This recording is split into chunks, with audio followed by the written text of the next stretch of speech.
लिए। तो लाइट समझ के, लाइट एक फॉर्म ऑफ एनर्जी है जिसकी हेल्प से हम ऑब्जेक्ट को देख पाते हैं।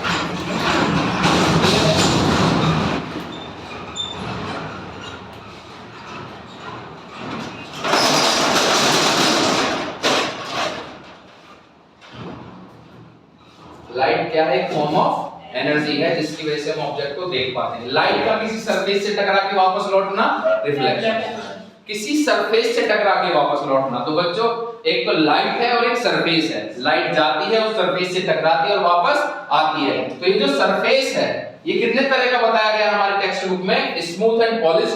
दो तरह के सरफेस होते हैं, एक तो होता है स्मूथ एंड पॉलिश, जैसा ये सरफेस है स्मूथ। सबसे ज्यादा स्मूथ कौन सा होता है? मिरर वाला सरफेस, मिरर वाला सरफेस। और एक होता है रफ एंड अनइवन। इसका एग्जांपल क्या है? ये शीशे के सामने, वो मिरर के सामने ये भी रफ है, क्लियर इमेज नहीं दिख रही है। इसके सामने ये रफ है, इसके सामने अगर बाहर की सड़क देखोगे तो वो रफ है, रफ एंड अनइवन है। समझ पा रहे हो नहीं समझ पा रहे हो? तो लाइट जाती है किसी सरफेस से टकराती है, लेकिन जब उस सरफेस से इंटरेक्ट करती है ना तो डिपेंड करता है हमारा रिफ्लेक्शन कैसा होगा। ये डिसाइड करता है वो सरफेस। लाइट तो सेम है, गई टकरा के वापस आ गई।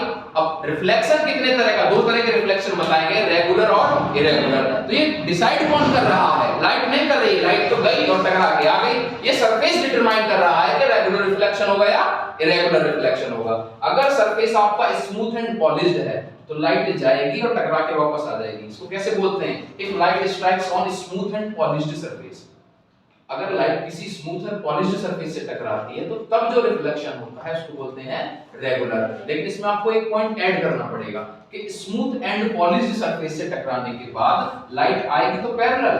लाइट जो आती है, बीम जो आती है, रे आती है, पैरेलल आती है, लेकिन जाएंगी भी पैरेलल। ये चीज इंपॉर्टेंट है कि रेगुलर रिफ्लेक्शन में reflected rays are parallel to each other. Regular reflection कब होगा? जब लाइट किसी स्मूथ और पॉलिश्ड सरफेस से टकराएगी। खासियत क्या होगी उसकी बच्चों? कि रिफ्लेक्टेड रेज एक दूसरे के पैरेलल होगी। इरेगुलर रिफ्लेक्शन कब होगा? जब लाइट किसी रफ और अनइवन सरफेस से टकराएगी।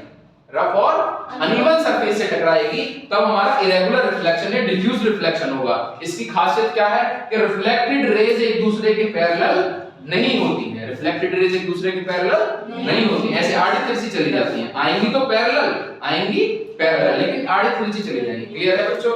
इसके बाद टॉपिक है हमारा, अभी भी डाउट है किसी को? हमारे डाउट तुम्हें? अब देखो पक्का क्लियर है? Incident ray. अब रिफ्लेक्शन को समझने के लिए बच्चों में 3-4 चीजें समझनी है। इंसिडेंट रे, रिफ्लेक्टेड रे, रिफ्लेक्टिंग सरफेस। लाइट बच्चों जो आ रही है उसको बोलते हैं इंसिडेंट रे। जो लाइट आ रही है उसको क्या बोलेंगे? Incident ray. जिस सरफेस पर स्ट्राइक कर रही है, जिस सरफेस को हिट कर रही है लाइट, उसको बोलेंगे रिफ्लेक्टिंग सरफेस। क्या बोलेंगे? Reflecting surface. तो ये लाइट आई हमारा, ये इंसिडेंट रे हो गया, इसको स्ट्राइक करा। क्लियर है? तो ये incident ray. Incident ray clear है? जो रे ऑफ लाइट आ रही है, जो प्रकाश की किरण या रे ऑफ लाइट बोलेंगे, जो आ रही है उसको बोलते हैं incident ray. The ray of light that is coming to strike on a surface. जो सरफेस को स्ट्राइक करने के लिए रे ऑफ लाइट आ रही है उसको क्या बोलते हैं? Incident ray. क्लियर है? अब देखो इस सरफेस पर ये आई। अब ध्यान से सुनना, नॉर्मल की डेफिनेशन इंपॉर्टेंट है भाई। ये गलत चीज है, अगर पढ़ा रहा हूं तो बात नहीं। अब समझो परपेंडिकुलर। एक चीज और समझ लीजिए बच्चों, एक होता है सरफेस और एक होता है लाइन। जैसे मार्कर है लाइन, थोड़ी छोटी लाइन, सेगमेंट है, लाइन नहीं है। लाइन जो होती है उसका कोई एंडिंग पॉइंट नहीं होता दोनों तरफ से, ठीक है? सेगमेंट फिक्स होता है। तो ये सेगमेंट है हमारा। क्लियर है? अगर आप इस पे 90 डिग्री का कहीं भी एंगल बनाओगे, जैसे 90 डिग्री का एंगल है, क्लियर है? तो ये परपेंडिकुलर कहलाएगा। क्या कहलाएगा? परपेंडिकुलर। लेकिन अगर आप किसी सरफेस पे 90 डिग्री का एंगल बनाओगे तो परपेंडिकुलर नहीं, नॉर्मल कहलाएगा। क्या कहलाएगा? नॉर्मल। तो 90 डिग्री का एंगल बच्चों अगर एट लाइन है, किसी पर लाइन सेगमेंट पर, तो उसको हम क्या कहेंगे? परपेंडिकुलर। क्लियर है? और यही 90 डिग्री का एंगल अगर बच्चों किस पर है? सरफेस पर है, तो इसको क्या कहेंगे? नॉर्मल। तो आपसे पूछे इसको हमने परपेंडिकुलर क्यों नहीं कहा, इसको नॉर्मल लाइन कहेंगे। क्या होती है नॉर्मल लाइन? देखिए इंसिडेंट रे समझ गए? जो लाइट आ रही है, रे ऑफ लाइट आ रही है रिफ्लेक्टिंग सरफेस को स्ट्राइक करने, वो क्या होती है? Incident ray. अब जिस सरफेस पर इसने स्ट्राइक करा इसको बोलते हैं point of incidence. Point of incidence. समझ गए? इंसिडेंट रे ने रिफ्लेक्टिंग सरफेस पर जिस पॉइंट पर स्ट्राइक करा है उसको क्या बोलेंगे? Point of incidence. अब देखिए परपेंडिकुलर मैंने लिखवा दिया है, बस सुन लेंगे और समझ लेंगे। डेफिनेशन लिखवा दी है इसकी, ये तो लिख लो, पॉइंट ऑफ इंसिडेंस को लिख सकते हो सभी, जो आगे लिखने बताने जा रहा हूं। Perpendicular at the point of incidence, perpendicular at the point of incidence to reflecting surface, to reflecting surface, perpendicular at the point of incidence to reflecting surface. Perpendicular डाला आपने कहां पर? यहां पर भी डाला जा सकता है, यहां पर भी, यहां पर भी नहीं, आपने डाला पॉइंट ऑफ इंसिडेंस पर। Perpendicular at the point of incidence to reflecting surface, reflecting surface पर आपने पॉइंट ऑफ इंसिडेंस पर एक परपेंडिकुलर डाला, उसी को क्या कहते हैं हम? नॉर्मल कहते हैं, रे नहीं कहते। नॉर्मल रे नहीं होती, रे तो आती है इंसिडेंट और चली जाती है रिफ्लेक्टेड। ये होती है नॉर्मल लाइन, नॉर्मल लाइन होती है। क्या होती है ये? Normal line. इसकी बहुत इंपॉर्टेंट है बच्चों। Perpendicular at the point of incidence to reflecting surface is called normal line. Normal ray नहीं कहेंगे इसको, क्लियर है? अब इंसिडेंट रे आई, लाइट ने जिस पॉइंट पर स्ट्राइक करा पॉइंट ऑफ इंसिडेंस, उसी पॉइंट पर मैंने परपेंडिकुलर ड्रॉ कर दिया, उसको कहा नॉर्मल लाइन। किसके क्लियर है? ये दोनों पॉइंट क्लियर है बिल्कुल। अब देखो लाइट चली गई रिफ्लेक्ट होकर, रिफ्लेक्टेड होकर, जो लाइट रिफ्लेक्ट होने के बाद जाती है उसको क्या बोलते हैं? Reflected ray. Light that returned back after reflection is called reflected ray. रे ऑफ लाइट, रे ऑफ लाइट जो वापस आती है रिफ्लेक्शन के बाद उसको क्या कहेंगे? Reflected ray. Incident ray, reflected रे, ये नॉर्मल हो गया हमारा, समझ गए? नॉर्मल किसके क्लियर है? सबके क्लियर है बिल्कुल। Perpendicular at the point of incidence, मैंने इसको परपेंडिकुलर नहीं कहा, परपेंडिकुलर होता लाइन पर। हालांकि बता रहा हूं कि मैंने 90 डिग्री का एंगल बनाया है किसी सरफेस पर, उसको क्या कहेंगे? नॉर्मल। क्लियर है?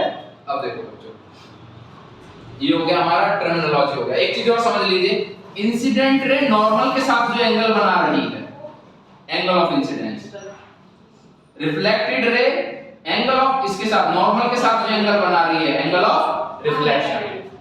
नहीं समझ में आया? Angle of incidence, angle of reflection, notes सारे आपको मिल जाएंगे, बस अभी समझते रहो, नोट्स हो चुके हैं इतने।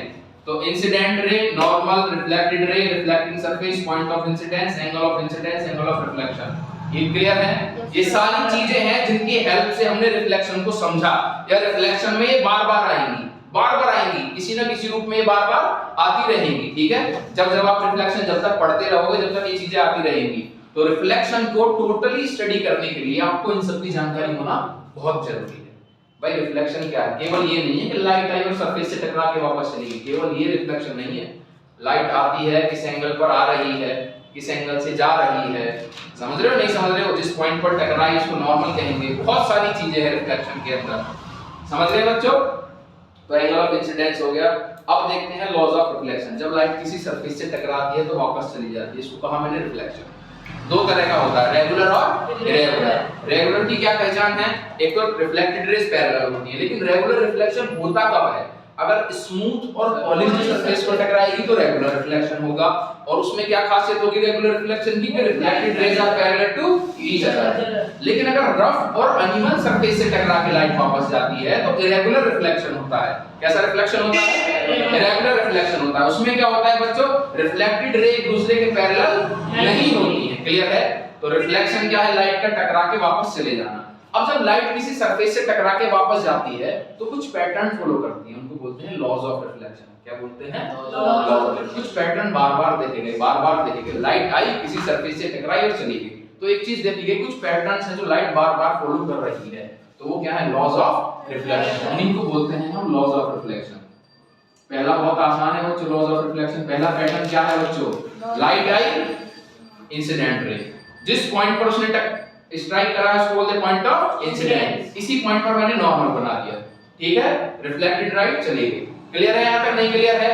अब ये जो एंगल बनाती है इंसिडेंट रे नॉर्मल के साथ, जो एंगल बनाती है, ये वाला एंगल हमेशा रिफ्लेक्टेड रे नॉर्मल के साथ जो एंगल बनाती है उसके बराबर होता है। तो मैं क्या कहूंगा? Angle of incidence is always equal to angle of reflection. पहला लॉ क्या है? पहला पैटर्न क्या है? देखो एंगल ऑफ इंसिडेंस मैंने आपको बता दिया था, इंसिडेंट रे नॉर्मल के साथ एंगल बनाती है, उसको बोलते हैं angle of incidence. Reflected ray normal के साथ कुछ एंगल बनाती है, इसको क्या बोलते हैं? Angle of reflection. Angle of incidence, angle of reflection. समझ में आया नहीं आया? बताइए। कोई डाउट नहीं बेटा? Angle of incidence, angle of reflection. तो पहला पैटर्न क्या ऑब्जर्व करा हमने कि लाइट जिस एंगल के साथ आती है उसी एंगल के साथ जाती है। किसके साथ? वो एंगल नॉर्मल के साथ। इंसिडेंट रे नॉर्मल के साथ जिस एंगल पर जाएगी आती है, रिफ्लेक्टेड रे नॉर्मल के साथ उसी एंगल पर वापस जाएगी।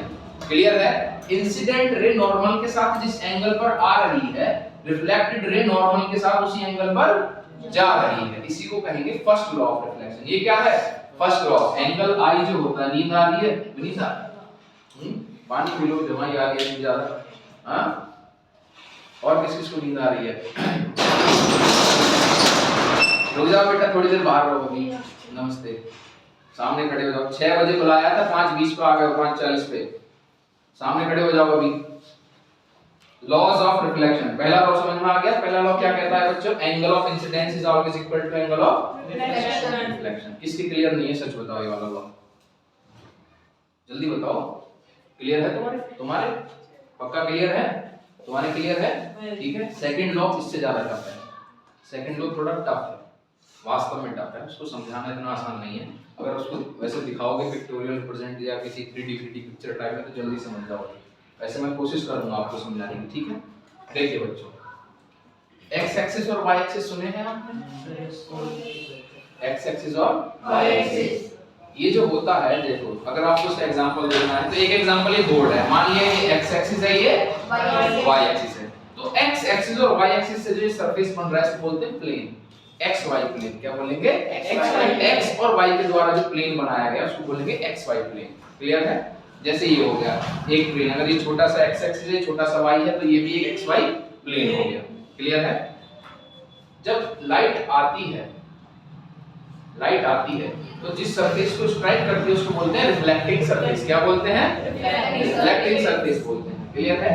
लेकिन एक चीज देखना बच्चों, एक पेन दिखाओ। जैसे ये लाइट आई, यहाँ पे इसने स्ट्राइक करा, दिख रहा है आप लोगों को, और ये चली गई। तो इस पॉइंट ऑफ इंसिडेंस पर मैंने 90 डिग्री का एंगल बना दिया। क्या बन गया? नॉर्मल। लाइट ऐसे आई और ऐसे चली गई। पॉइंट ऑफ इंसिडेंस पर जो मैंने परपेंडिकुलर बनाया उसको बोलूंगा नॉर्मल। क्लियर है? नहीं क्लियर है? तो ये है रिफ्लेक्टिंग सरफेस। और incident ray normal, incident ray normal और रिफ्लेक्टिंग रे, रिफ्लेक्टेड रे, ये तीनों की तीनों एक प्लेन में रहती हैं। xy प्लेन कह दो, yz प्लेन कह दो, zy प्लेन कह दो। समझ में आ रहा है नहीं आ रहा है? देखो इस प्लेन की बात कर रहा हूं मैं, जो कॉपी है। हमेशा ऐसा नहीं है कि बच्चों आपने ये इंसिडेंट ऐसे है, रिफ्लेक्टेड ऐसे चली गई, आपने नॉर्मल ऐसे बना रखा है, ये तो बोर्ड वाले प्लेन में चला गया। नहीं समझे? इसी प्लेन में होना चाहिए। ये तीनों एक ही प्लेन में रहते हैं। या ऐसा नहीं है कि आपने इसको ऐसे भेज दिया। नहीं समझ पाए मेरी बात को? तो जो लाइट आ रही है इंसिडेंट रे, जो लाइट जा रही है रिफ्लेक्टेड रे, और ये जो नॉर्मल है, ये तीनों एक ही प्लेन में रहते हैं हमेशा। इस प्लेन को बोलते हैं plane of reflection. Plane of reflection बोलते हैं। किसके समझ में नहीं आया? टफ है थोड़ा, ऐसी बात नहीं है। किसके समझ में नहीं आया? आगे तुम्हारे समझ में, तुम्हारे समझ में, कनिष्का तुम्हारे समझ में पक्का? तुम्हें तो कई बार समझा दिया, विनीता को पहली बार समझाया, पहली बार में समझ में आ गया? अच्छा, तुम्हारे समझ में आ गया? तुम्हारे समझ में आ गया? फिर से एक बार देख लेते हैं बच्चों। तो लाइट अगर देखो, ये तो प्लेन ऐसे था 90 डिग्री के साथ, जरूरी नहीं है हर बार लाइट ऐसे आएगी। लाइट हो सकता है ऐसे तिरछी आए, तो प्लेन कैसा बन जाएगा हमारा? उसी अकॉर्डिंग प्लेन हो जाएगा। प्लेन ऐसे हो जाएगा, लाइट ऐसे आई, क्लियर है, और ये ऐसे चली गई, ये वाली, और बीच में हो गया नॉर्मल। तीनों के तीनों एक ही प्लेन पर लाई करते हैं, इसको बोलते हैं प्लेन ऑफ रिफ्लेक्शन। इसके बाद कौन सा पॉइंट है? अगर ये वाला पॉइंट, लॉज ऑफ रिफ्लेक्शन में बच्चों पहला लॉ बहुत आसान है कि इंसिडेंट एंगल जो होता है रिफ्लेक्ट एंगल ऑफ रिफ्लेक्शन के बराबर होता है। लेकिन दूसरा लॉ थोड़ा सा टफ है कि इंसिडेंट रे नॉर्मल पर, और दूसरा क्या है? रिफ्लेक्टेड रे, तीनों की तीनों एक ही प्लेन में रहती हैं, एक ही प्लेन में रहती हैं। ऐसा नहीं है कि एक दूसरे प्लेन में जा रही है, तीसरे प्लेन में जा रही है। क्लियर है? तीनों एक ही प्लेन में रहती हैं, और जिस प्लेन में रहती हैं उस प्लेन को कहते हैं प्लेन ऑफ रिफ्लेक्शन। क्लियर है? अब देखेंगे बच्चों मिरर। अब मिरर के बारे में जानेंगे। मिरर क्या होता है? अभी तक हमने सरफेस के बारे में बात, रिफ्लेक्शन के लॉ के बारे में बात करी है। मिरर को देखेंगे, मिरर क्या होता है? जो सरफेस लाइट को मैक्सिमम रिफ्लेक्ट कर सकता है। मिरर क्या होता है? सारे के सारे सरफेस लाइट को रिफ्लेक्ट जरूर करते हैं, ऐसा नहीं है कि एब्जॉर्ब कर लेते हैं 100% लाइट को, कुछ ना कुछ लाइट जरूर रिफ्लेक्ट करते हैं। क्लियर है ना? मैंने आपको कलर वाला कॉन्सेप्ट बताया था कि लाइट में 7 कलर होते हैं। रेड कलर का अगर आपने पहना है, जैसे मैंने व्हाइट पहना है, इन्होंने ग्रीन टाइप पहना है, जिस भी कलर का आपने जो पहना है केवल वही कलर वापस आ रहा है रिफ्लेक्टेड होकर, बाकी सारे कलर वो जो भी ऑब्जेक्ट है एब्जॉर्ब कर रहा है। अगर कोई चीज आपको ब्लैक दिखाई दे रही है इसका मतलब उसने सारे के सारे कलर एब्जॉर्ब कर लिए। क्लियर है? नहीं क्लियर है बच्चों? अब देखते हैं तो मिरर कैसा होता है बेटा, ऐसा रिफ्लेक्टिंग सरफेस जो अपने ऊपर गिरने वाली ज्यादातर लाइट को, ज्यादातर माने 98-90% लाइट को वापस भेज देता है। कैसा सरफेस होता है? ऐसा रिफ्लेक्टिंग सरफेस जो अपने ऊपर गिरने वाली लाइट को ज्यादातर, अपने ऊपर गिरने वाली ज्यादातर लाइट को वापस रिफ्लेक्ट कर देता है। नहीं समझ में आया? सारे सरफेस लाइट को रिफ्लेक्ट करते हैं कम ज्यादा अमाउंट में, कुछ बिल्कुल ही कम करते हैं। ब्लैक जो ऑब्जेक्ट होता है वो बहुत कम करता है, रिफ्लेक्ट ज्यादातर एब्जॉर्ब कर लेता है। क्लियर है? तो ऐसा रिफ्लेक्टिंग सरफेस जो अपने ऊपर गिरने वाली लाइट को, ज्यादातर लाइट को रिफ्लेक्ट कर देता है, उसको क्या कहते हैं? मिरर कहते हैं। मिरर क्या होता है? ऐसा रिफ्लेक्टिंग सरफेस होता है जिस पे लाइट टकराएगी, जितनी टकराएगी लगभग उतनी ही वापस आ जाएगी। तो ऐसा सरफेस जो ज्यादातर लाइट को वापस भेज दे वो क्या होता है? मिरर। दो तरह के मिरर होते हैं बच्चों नेचर ऑफ सरफेस के अकॉर्डिंग। एक होता है प्लेन मिरर जो हम घरों में यूज करते हैं, एक होता है स्फेरिकल मिरर जो हम कार्स में यूज करते हैं, डेंटिस्ट के यहाँ यूज करते हैं। क्लियर है? प्लेन मिरर कैसा होता है? ऐसा मिरर जिसका रिफ्लेक्टिंग सरफेस प्लेन हो, ऐसा मिरर जिसका रिफ्लेक्टिंग सरफेस प्लेन हो, वो क्या होता है? Plane mirror. जैसे घरों में होता है रिफ्लेक्टिंग सरफेस अगर प्लेन है तो प्लेन मिरर। क्लियर है? और अगर रिफ्लेक्टिंग सरफेस स्फेरिकल है, कैसा है? स्फेरिकल। जैसे तवा होता है हमारा स्फेरिकल शेप में। अब स्फेरिकल वर्ड बना है स्फीयर से, किससे बना है? स्फीयर से। गोली है, स्फीयर का मतलब गोला होता है, ऐसा कोई गेंद टाइप का, और स्फेरिकल का मतलब होता है गोली है जो होता है। कैसे? तवे को अगर आप एज्यूम करोगे तो ऐसा लगेगा किसी बहुत बड़े गोले से छोटा सा टुकड़ा काट लिया। तवे को जो हमारे घरों में होता है तो ऐसा लगेगा जैसे किसी गोले से, किसी बहुत बड़े गोले से निकाल लिया है, तो उसका गोला टाइप का स्ट्रक्चर होता है। तो वो जो इमेज होती है ना तवे की या चम्मच की, जो चम्मच का बाहरी पोर्शन होता है वो स्फेरिकल मिरर की शेप देता है। किसकी शेप देता है? स्फेरिकल मिरर की। तो क्या होता है स्फेरिकल मिरर? ऐसा मिरर जिसका रिफ्लेक्टिंग सरफेस स्फेरिकल होता है। कैसा होता है? स्फेरिकल। मतलब किसी स्फीयर का पार्ट रहा हो, वो पहले हमने काट लिया हो किसी स्फीयर से। समझ में आ रहा है? नहीं आ रहा है? ऐसा लगता है जैसे वो किसी स्फीयर का पार्ट था, पहले उस स्फीयर से हमने काट लिया। तो स्फेरिकल मिरर कौन से होते हैं बच्चों? Those mirrors whose reflecting surface is spherical in nature. जिनका स्फेरिकल सरफेस होता है, शेप जो होती है स्फेरिकल, उनको बोलते हैं स्फेरिकल मिरर। दो तरह के होते हैं, ये हो गया हमारा कॉन्वेक्स, पीछे से पेंट कर दिया, कॉनकेव हो गया ये, और ये हो गया हमारा कॉन्वेक्स। ये कॉन्वेक्स है और ये हो गया कॉनकेव। क्लियर है? कॉनकेव अंदर की तरफ बेंड होता है, कॉन्वेक्स बाहर की तरफ होता है, आउटवर्ड होता है। क्लियर है बच्चों? रिफ्लेक्टिंग सरफेस मिरर क्या होता है? ऐसा रिफ्लेक्टिंग सरफेस जो अपने ऊपर गिरने वाली ज्यादातर लाइट को वापस भेज देता है, वापस रिफ्लेक्ट कर देता है। दो तरह के मिरर होते हैं, प्लेन मिरर और spherical mirror. Plane mirror reflecting surface plane है, spherical mirror reflecting surface spherical shape में है। क्लियर है? अब देखते हैं बच्चों टाइप्स ऑफ स्फेरिकल मिरर। दो तरह के होते हैं, एक हो गया कॉनकेव मिरर, एक हो गया कॉन्वेक्स मिरर। जैसे रिफ्लेक्शन को समझने के लिए हमें 4-5 डेफिनेशन टर्मिनोलॉजी समझनी पड़ी थी, ठीक उसी तरह स्फेरिकल मिरर को समझने के लिए आपको 4-5 चीजें समझनी होंगी। स्फेरिकल मिरर के रिफ्लेक्टिंग सरफेस को क्या कहते हैं, ठीक है? वो किसी स्फीयर का पार्ट होता है, उसके सेंटर को क्या कहते हैं। चलो अब सारी चीजें देखते हैं वन बाय वन। ये बहुत इंपॉर्टेंट है बच्चों। अगर आज की क्लास में आप ये समझ गए तो मान लो चैप्टर खत्म है, मिरर फॉर्मूला 4-5 चीजें बचेंगी, इतनी टफ नहीं है। यही चैप्टर का क्रक्स है जो मैंने आपको पढ़ाया, अब तक समझाया है। लाइट वाले चैप्टर में अगर आपको ये आता है तो ये मान लीजिए आपको वास्तव में चैप्टर आपकी ग्रिप में है। क्लियर है? स्फेरिकल मिरर समझ गए? यहाँ तक किसके समझ में नहीं आया? मैं टॉपिक बोल रहा हूँ, लाइट तो सबको रट गया होगा, रिफ्लेक्शन रट गया होगा, टाइप्स ऑफ रिफ्लेक्शन रट गया होगा, incident ray, reflected ray, normal line, angle of reflection, angle of incidence. कोई डाउट यहाँ तक? Types of mirror, plane mirror, spherical mirror. Clear है आपको? टाइप्स ऑफ मिरर हो गए। अब टाइप्स ऑफ स्फेरिकल मिरर पढ़ा दिए हैं, अब पढ़ते हैं एपर्चर। शुरू करते हैं। देखो बच्चों, दो तरह के मिरर होते हैं, एक होता है कॉनकेव मिरर, कॉनकेव, और एक होता है बच्चों कॉन्वेक्स। अब आप अच्छे से इमेजिन करना। पहले तो एक चीज इमेजिन करो, पहले तो एक चीज देखो, मिरर का ये स्फेरिकल मिरर है। कैसे मिरर है दोनों? Spherical mirror. दोनों स्फेरिकल मिरर का जो रिफ्लेक्टिंग सरफेस होता है, ये यहाँ पे लाइट आएगी तो रिफ्लेक्ट होगी, पीछे मैंने पेंट कर रखा है, क्या कर रखा है, पेंट। इधर से लाइट आएगी तो रिफ्लेक्ट होगी, इधर से आएगी तो नहीं होगी, इसमें इधर से आएगी तो रिफ्लेक्ट होगी, इधर से आएगी तो नहीं होगी। क्लियर है? स्फेरिकल मिरर का जो रिफ्लेक्टिंग सरफेस होता है उसको बोलते हैं बच्चों अपर्चर। क्या बोलते हैं? अपर्चर। क्लियर है? बहुत आसान है। स्फेरिकल मिरर का रिफ्लेक्टिंग सरफेस क्या कहलाता है? अपर्चर कहलाता है। समझ में आ रहा है? इसका जो मिड पॉइंट होता है, स्फेरिकल मिरर के रिफ्लेक्टिंग सरफेस का जो मिड पॉइंट होता है, ध्यान से सुनना बच्चों, स्फेरिकल मिरर कहना जरूरी है, ये बताना जरूरी है कि आप किस मिरर की बात कर रहे हो।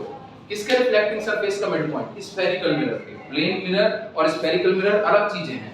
तो स्फेरिकल मिरर का मिड पॉइंट, स्फेरिकल मिरर के रिफ्लेक्टिंग सरफेस का मिड पॉइंट। समझ पा रहे हो मैं क्या कह रहा हूं? अगर आप ऐसे कह दोगे कि रिफ्लेक्टिंग सरफेस का मिड पॉइंट पोल कहलाता है तो गलत हो जाएगा, क्योंकि रिफ्लेक्टिंग सरफेस किसका? स्फेरिकल मिरर का या प्लेन मिरर का। इसीलिए आपको मेंशन करना पड़ेगा कि स्फेरिकल मिरर के, हाँ भाई क्या नाम है, बाहर खड़े हो जाओ सामने। क्लियर है? स्फेरिकल मिरर के रिफ्लेक्टिंग सरफेस का जो मिड पॉइंट होता है बच्चों, इसको बोलते हैं पोल। ये आपको मेंशन करना पड़ेगा कि mid point of reflecting surface of spherical mirror. Clear है? स्फेरिकल मिरर के रिफ्लेक्टिंग सरफेस का मिड पॉइंट क्या कहलाता है? पोल। अब आती है सबसे बढ़िया definition, centre of curvature. Centre of curvature ये सिखानी जरूरी है, ये सीख गए तो काम आसान। स्फेरिकल मिरर ही अच्छे से जब समझ में आता है। अब देखो, ध्यान से देखना सारे बच्चे क्लास 10 के, ये जो रिफ्लेक्टिंग सरफेस है किसका है? स्फेरिकल मिरर का। स्फेरिकल मिरर का रिफ्लेक्टिंग सरफेस, स्फेरिकल मिरर का रिफ्लेक्टिंग सरफेस किसी स्फीयर का पार्ट होता है, हमने काट के इसको मिरर बना दिया है, ठीक है। स्फेरिकल मिरर का रिफ्लेक्टिंग सरफेस, ये जो रिफ्लेक्टिंग सरफेस है किसी स्फीयर का पार्ट होता है। वो जिस स्फीयर का पार्ट होता है उसका वो सेंटर भी जरूर होता हो। समझ रहे हो नहीं समझ रहे हो? तो स्फेरिकल मिरर का रिफ्लेक्टिंग सरफेस किसी स्फीयर का है, जिस स्फीयर का पार्ट होता है उस स्फीयर के सेंटर को सेंटर ऑफ कर्वेचर कहते हैं। समझ में आया नहीं आया? मैंने लिखवा दी, इसकी डेफिनेशन बहुत आसान लिखवाई है। Reflecting surface of spherical mirror is a part of sphere whose center is known as center of curvature। Clear है? बहुत आसान डेफिनेशन लिखवाई है, इस चीज को अच्छे से समझ लेंगे। तो स्फेरिकल मिरर का रिफ्लेक्टिंग सरफेस जिस स्फीयर का पार्ट होता है, स्फीयर माने फुटबॉल की तरह एज्यूम करना, ऐसे सर्किल एज्यूम मत कर लेना। एक फुटबॉल, समझ रहे हो नहीं समझ रहे? जैसे फुटबॉल का एक टुकड़ा काट दिया हो तवे की तरह छोटा सा तवा, तो स्फेरिकल मिरर का रिफ्लेक्टिंग सरफेस किसी स्फीयर का पार्ट होता है। वहां खड़े हो जाओ सारे अंदर की तरफ। स्फेरिकल मिरर का रिफ्लेक्टिंग सरफेस किसी स्फीयर का पार्ट होता है, उस स्फीयर के सेंटर को क्या कहते हैं? कर्वेचर कहते हैं। ठीक इसी तरह स्फेरिकल मिरर का रिफ्लेक्टिंग सरफेस किसी स्फीयर का पार्ट होता है, उस स्फीयर के सेंटर को सेंटर ऑफ कर्वेचर कहते हैं। सेंटर ऑफ कर्वेचर को कैपिटल सी से रिप्रेजेंट करते हैं, पोल को कैपिटल पी से रिप्रेजेंट करते हैं। इन दोनों को जोड़ने वाली लाइन प्रिंसिपल एक्सिस कहलाती है। क्या कहलाती है? प्रिंसिपल एक्सिस कहलाती है। ये लाइन जो हो गई हमारी प्रिंसिपल एक्सिस, ये प्रिंसिपल एक्सिस हो गई। क्लियर है? अब देखो, समझ गए? क्लियर है यहां तक? मतलब टाइम सेंटर ऑफ कर्वेचर समझ में आ गया नहीं आया? क्लियर है बिल्कुल? अब देखो रेडियस ऑफ कर्वेचर देख लीजिए। रेडियस ऑफ कर्वेचर क्या है बच्चों? ये सेंटर ऑफ कर्वेचर से पोल के बीच की दूरी, distance between centre of curvature and pole is termed as radius of curvature. Radius of curvature नहीं समझ में आया? रेडियस ऑफ कर्वेचर को किससे रिप्रेजेंट करते हैं? r से। किससे रिप्रेजेंट करते हैं? कैपिटल R से। ठीक है? रेडियस ऑफ कर्वेचर हो गया, फोकस समझाएंगे, फिर फोकल लेंथ समझाएंगे, सेंटर ऑफ कर्वेचर, सब चीज समझ में आ गई। फोकस समझते हैं। फोकस आपको प्रॉब्लम दे रहा है, डेफिनेशन भी गलत लिखी है, फोकस को अच्छे से समझना। ठीक है? अगर कॉनकेव मिरर का फोकस बता रहा हूं पहले, ठीक है?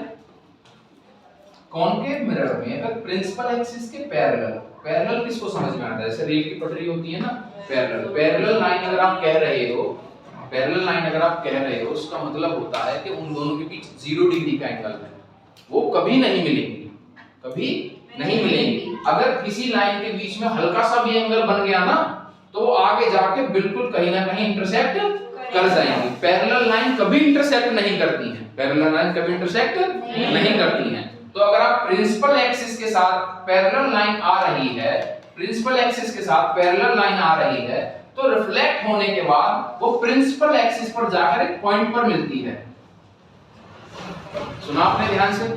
अगर पैरेलल लाइन आ रही है या लाइट पैरेलल आ रही है प्रिंसिपल एक्सिस के, अगर लाइट पैरेलल आ रही है प्रिंसिपल एक्सिस के, तो रिफ्लेक्ट होने के बाद वो प्रिंसिपल एक्सिस के पॉइंट पर जाकर मिलेगी, इंटरसेक्ट करेगी। समझ में आया? इसी पॉइंट को फोकस कहते हैं। क्या कहते हैं? फोकस। कैपिटल एफ से रिप्रेजेंट करेंगे। नहीं समझ में आया? क्लियर है? अगर प्रिंसिपल एक्सिस के पैरेलल लाइट आती है तो रिफ्लेक्ट होने के बाद एक पॉइंट पर जाकर मिलती है, और वो पॉइंट कहां पर है? प्रिंसिपल एक्सिस पर। कहां पर है? प्रिंसिपल एक्सिस पर। कॉन्केव मिरर में अगर लाइट पैरेलल आ रही है तो रिफ्लेक्ट होने के बाद एक पॉइंट पर जाकर मिलेगी, वो पॉइंट कहां पर है? प्रिंसिपल एक्सिस पर। या ये कह दीजिए कि प्रिंसिपल एक्सिस के पॉइंट पर जाकर मिलेगी। इसी पॉइंट को क्या कहते हैं बच्चों? फोकस। नहीं समझ में आया? नहीं समझ में आया ना कुछ दिनों के? आगे समझ में? अगर लाइट पैरेलल आ रही है तो एक पॉइंट पर जाकर मिलेगी। ये पॉइंट कहां पर लाई करता है? प्रिंसिपल एक्सिस पर। इसको क्या कहते हैं? फोकस। फोकस और पोल के बीच की दूरी फोकल लेंथ क्या होती है? Focal length. Focal length. Focus और पोल के बीच की दूरी फोकल लेंथ। क्लियर है? फोकल लेंथ को स्मॉल एफ से रिप्रेजेंट करेंगे। फोकस किसके समझ में नहीं आया? अगर लाइट पैरेलल आ रही है, रिफ्लेक्ट होने के बाद एक पॉइंट पर जाकर मिलेगी। ये पॉइंट कहां पर होता है? प्रिंसिपल एक्सिस पर। इसी पॉइंट को फोकस कहते हैं। फोकस और पोल के बीच की दूरी फोकल लेंथ। क्लियर है? फोकल लेंथ और रेडियस के बीच में वो होता है बच्चों, रेडियस ऑफ कर्वेचर का हाफ होती है। रेडियस ऑफ कर्वेचर का हाफ होती है। F बराबर r/2 फॉर्मूला याद रखना। Radius of curvature capital R है ना, तो फोकल लेंथ जो होती है रेडियस ऑफ कर्वेचर का हाफ होती है। अब देखिए पोल में क्या होगा? इधर से लाइट नहीं आएगी, इधर से लाइट नहीं आएगी बच्चों, तो पेंट इधर से आएगी कॉन्वेक्स मिरर में। क्लियर है? फोकस समझते हैं। अगर प्रिंसिपल एक्सिस के पैरेलल लाइट आती है, कॉन्केव में तो मिल जाती है, इसमें मिलेगी नहीं। इसमें इस तरीके से रिफ्लेक्ट होती है, इस तरीके से रिफ्लेक्ट होती है, जैसे रिफ्लेक्ट होने के बाद हमें ऐसा लगेगा जैसे वो किसी पॉइंट से आ रही थी। इसको समझ में आई बात? आगे समझ में? फिर से सुनिए। अगर प्रिंसिपल एक्सिस के पैरेलल लाइट आ रही है तो रिफ्लेक्ट होने के बाद वो ऐसे लगेगी जैसे प्रिंसिपल एक्सिस के किसी पॉइंट से आ रही हो। रिफ्लेक्ट होने के बाद लगेगी कि प्रिंसिपल एक्सिस के किसी पॉइंट से आ रही है। इसी पॉइंट को हम क्या कहेंगे? फोकस कहेंगे। समझ में आ गया? Light coming parallel to principal axis को लिख लेंगे। सबने इसकी डेफिनेशन गलत लिख रखी थी। Light coming parallel to principal axis, light coming parallel to principal axis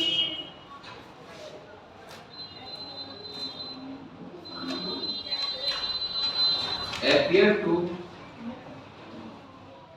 coming from a point of principal axis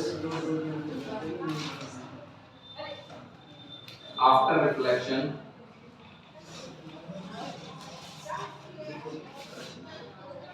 this point is known as focus for concave mirror.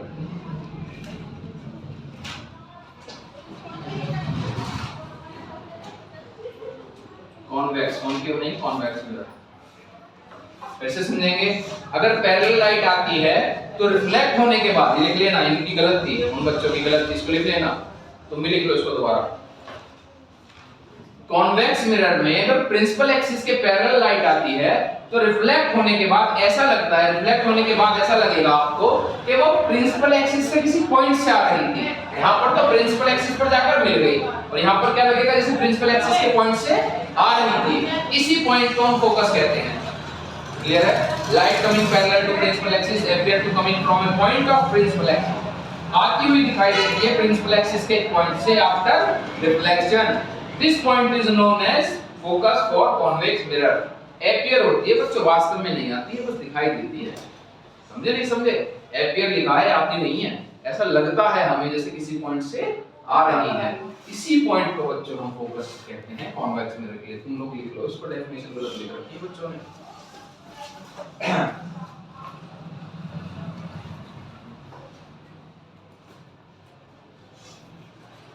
Light coming parallel to principal axis appear to coming from a point of principal axis after reflection. This point is known as focus for convex mirror. कल आना बेटा तुम, यार बात करते रहो, मैं शुरू करेंगे तुम्हारा 3 बजे आना, 2 बजे मत आओ, 3 बजे तुम स्कूल से आप 5 बजे,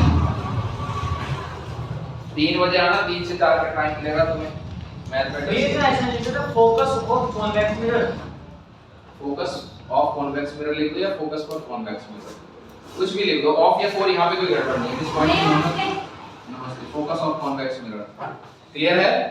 किसके क्लियर है ये पॉइंट? यही है, गलत लिख रखी थी डेफिनेशन, इसको लिख लेना बच्चों सारे बच्चे। हां कॉनकेव और कॉन्वेक्स दोनों लिखिए। डिफाइन कॉनकेव और कॉन्वेक्स की यही है। कॉन्वेक्स की है, कॉनकेव की अलग होती है।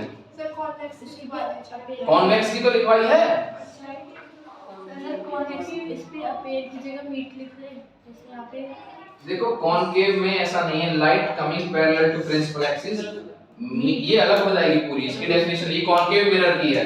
कॉनकेव मिरर के लिए क्या है?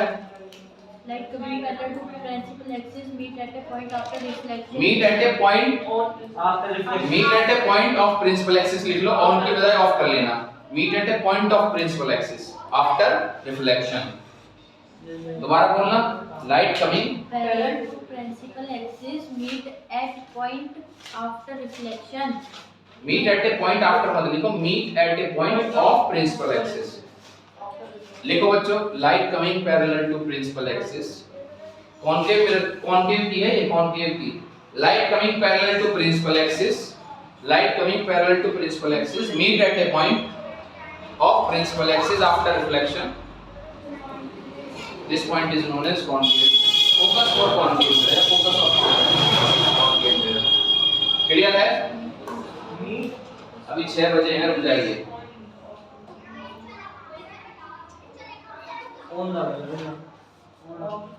फोकस क्लियर है? हैं? फोकस बहुत इंपॉर्टेंट है, आज बहुत सारे पॉइंट हो गए हैं आप लोगों के। अब लाओ तुम गरिमा कॉपी दे दो अपनी। सर ये तो गलत लिख रहे हैं, सारे दोबारा से लिख के दे देंगे कल को। क्या लिखोगी दोबारा? दो ही तो डेफिनेशन गलत है बस। नहीं सर, और